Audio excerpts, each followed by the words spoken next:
فاسألوا أهل الذكر إن كنتم لا تعلمون۔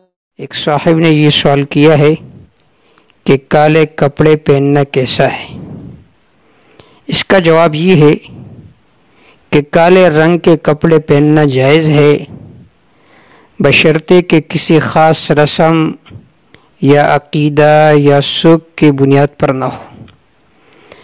ایک روایت میں آیا ہے کہ دخل رسول اللہ صلی اللہ علیہ وسلم مکہ وعلی رأسہ عمامۃ سوداء، کہ آپ صلی اللہ علیہ وسلم مکہ میں اس وقت داخل ہوئے جبکہ آپ صلی اللہ علیہ وسلم کے سر کے اوپر کالی پگڑی تھی۔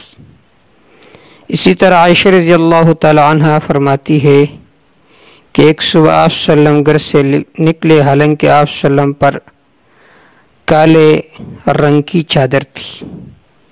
اسی طرح عائشہ رضی اللہ تعالی عنہ سے روایت ہے صبغت للنبی صلی اللہ علیہ وسلم، کہ میں نے آپ صلی اللہ علیہ وسلم کے لیے ایک چادر رنگ کی کالے رنگ کا، فلبسہ، آپ صلی اللہ علیہ وسلم نے اس کو پہنا۔ تو ان روایت سے معلوم ہوتا ہے کہ کالے رنگ کے کپڑے پہننا فی نفسہ ہی جائز ہے۔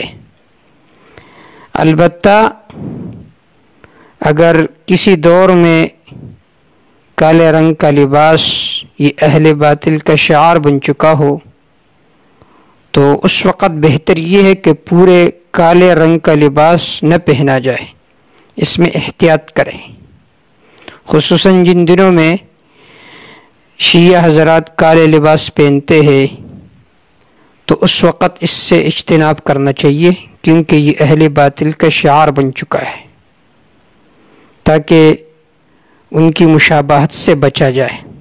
لیکن فی نفسی ہی کالا لباس پہننا یہ جائز ہے، کوئی گناہ کا کام نہیں ہے۔ علامہ شامی رحمہ اللہ نے تو یہاں تک لکھا ہے کہ بنو العباس کی شعار میں سے یہ تھی کہ وہ کالا لباس پہنا کرتے تھے۔ تو حاصل یہ ہے کہ کالا لباس پہننا فی نفسی ہی جائز ہے، جبکہ کسی رسم یا سوگ کی بنیاد پر نہ ہو تو اس کا پہننا جائز ہے، کوئی گناہ نہیں ہے۔